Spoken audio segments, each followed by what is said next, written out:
Alors Philippe Rochaud, est-ce que vous m'entendez? Nous avons quelques problèmes de liaison, mais... Oui, vous m'entendez, Philippe? nous avons changé casque et micro et je vous entends très bien à présent. Bien, mais nous aussi. Alors écoutez, ce qu'on peut dire avec cette arrivée des Palestiniens, c'est que l'éclatement de l'OLP dans 8 pays arabes, le transfert de ses dirigeants à Damas, à Athènes et puis surtout ici à Bizerte et à Tunis, marque un tournant dans l'histoire du mouvement palestinien qui va devoir tenir compte plus que jamais des pays arabes dans lesquels ils vont résider. Alors nous avons voulu retracer à travers les images du passé ces 34 années d'histoire palestinienne, de l'exode de 1948 à la lutte armée pour arriver finalement à cette fameuse bataille de Beyrouth.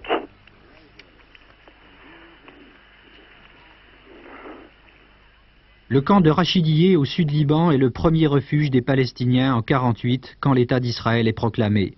100 000 réfugiés arrivent alors au Liban, mais ils sont bien accueillis. On voit en eux une main-d'œuvre à bon marché.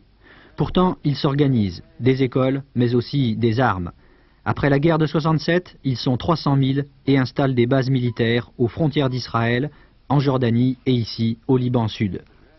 Régulièrement, ces fédayines lancent des opérations de commando contre l'armée israélienne qui riposte. Le mouvement palestinien voit alors l'ascension d'un homme, Yasser Arafat. En 1952, il a fondé le Fatah. En 1968, il prend la tête de l'OLP. Il s'est joué sur les contradictions arabes pour préserver l'indépendance de son mouvement. Les accords du Caire en 1969 consacrent le droit des Palestiniens à posséder des armes. Alors ils vont multiplier les actions de commando.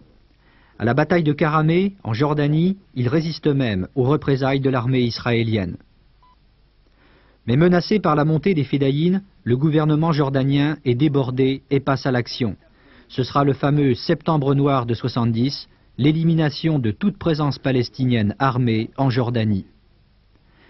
Les fédayines se regroupent alors au Liban, mais en 1973, l'armée libanaise passe à l'action à son tour.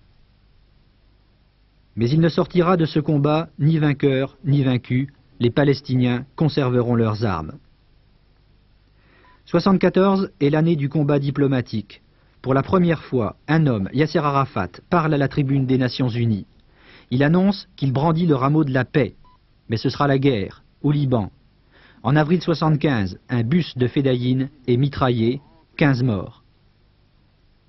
Les milices chrétiennes vont alors se charger de faire le travail que l'armée libanaise n'a pas pu faire, éliminer la présence des fédayines armées. Pourtant, les Palestiniens sont en train de gagner la guerre. Mais l'armée syrienne, qui redoute aussi leur victoire, intervient alors contre eux. Le combat des Palestiniens s'enlise dans une guerre interminable. Entre l'étau syrien et l'offensive des milices chrétiennes, ils perdent des hommes, des positions, mais aussi leur crédit dans le monde. En juillet 1976, quand éclate la bataille du camp palestinien de Tel Zatar, encerclé, personne ne vient leur porter secours, ni les Syriens qui laissent faire, ni le monde arabe. 52 jours de siège, 5000 morts, seules les femmes et les enfants seront épargnés quand le camp tombera. La paix syrienne s'installe au Liban, mais cette fois la Syrie va aider les Palestiniens à se renforcer au Liban Sud. Ça n'est plus une guérilla, c'est une armée, avec ses canons, ses chars et ses lance-missiles. Israël intervient en 1978 et en 1981, mais ils reviennent.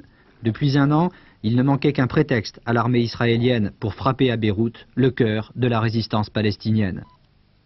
Alors Philippe, en commençant ce journal, une information nous était parvenue annonçant que le chef de l'OLP, Yasser Arafat, aurait quitté Beyrouth ce matin.